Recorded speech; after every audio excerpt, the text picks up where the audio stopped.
नमस्कार पाणीपाग खबर आपण समस्तଙ୍କୁ स्वागत। बढ़िला पाणीपाग को नहीं चिंता राज्य को आसुची प्रबल वर्षा तीनों जिला को सतर्क रहा वर्षा नहीं चेतावनी रखिला पाणीपाग केन्द्र। सारा राज्य में हेब लगाड़ वर्षा कोरापुट रायगड़ा गजपति गंजाम सह मयूरभंज केउझर सुंदरगढ़ समेत अनेक स्थान में बिजुली घड़घड़ी सह वर्षा वज्रपात लगी रही 17 ରୁ 18 तारिख मध्य समस्त जिला मानक चेतावनी रखिला आंचलिक पाणीपाग केन्द्र। सारा राज्य में लगाड़ वर्षा जो दक्षिण ओडिशा रे गतकाली स्थिति बिगड़ी अनेक स्थान में बिजुली घड़घड़ी वज्रपात सांगक घूर्णिझड़ देखा मिली। पाणीपाग विभाग मिलता सूचना अनुसार आगामी 24 घंटा मध्य पुणी 7ଟି जिला को ऑरेंज वार्निंग देला आंचलिक पाणीपाग केन्द्र। 3ଟି जिले में रहिबो प्रबल वर्षा एवं अधिकांश स्थान विशेषकर 23 जिले में बिजुली घड़घड़ी वज्रपात नहीं अधिकांश जिला को एने येलो वार्निंग जारी कला आंचलिक पाणीपाग केन्द्र। तबे निश्चय जानतु कौन रही आज पाणीपाग को नहीं बड़ अपडेट। ता पूर्व वीडियो को लाइक करंतु, चैनल को सब्सक्राइब कर शेयर करंतु। ऐसा फेसबुक रे देखले पेज को फॉलो लाइक शेयर कमेंट करिया पई जमा भी भूलंतु नहीं। भारतीय पाणीपाग विभाग आसी पुणी बड़ सूचना राज्य में दिन को दिन भीषण होउची कालबैशाखीर प्रभाव। कालबैशाखी प्रभाव जो कमुची दिनर तापमात्रा एपटे पश्चिम ओडिशा रे पुणी वृद्धि पाउची दिनर तापमात्रा।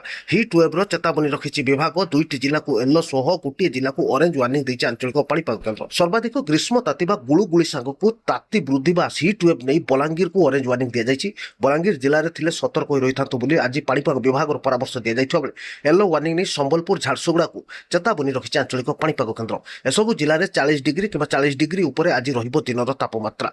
18 तारिख पर समस्त जिला मानकु अलर्ट रखिला आंचलिक पाणीपाग केन्द्र। एपटे उपकूल में समान स्थिति रहिबो।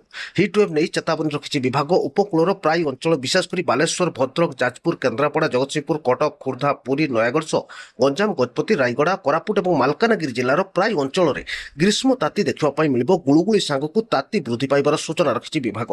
तेबे राज्य को प्रबल वर्षा आसुथिबारु आगकु मौसुमी प्रभाव देखा मिलिबो। यार प्रभाव रे राज्य में आगामी 2 ରୁ 3 दिन पर 2 ରୁ 3 डिग्री तापमात्रा ह्रास पाइबा नहीं सूचना रखिछि विभाग। जहाँकि तातीर सामान्य आश्वस्ति मिलवा सांगकु राज्य में 19 तारिख रु प्रबल वर्षा रहिबार सूचना रखिछि आंचलिक पाणीपाग केन्द्र। यार प्रभाव रे आगामी 24 घंटा मध्य राज्यर अनेक स्थान में कालबैशाखी जनित वर्षा वज्रपात लगी रहिबो।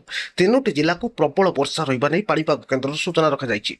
कोरापुट रायगड़ा और गजपति जिले में भीषण वर्षा हेबार सूचना रखिछि विभाग। ऑरेंज वार्निंग चेतावनी दैछि विभाग। 18 ରୁ 19 तारिख मध्य समस्त जिला मानकु अलर्ट जारी होइछि।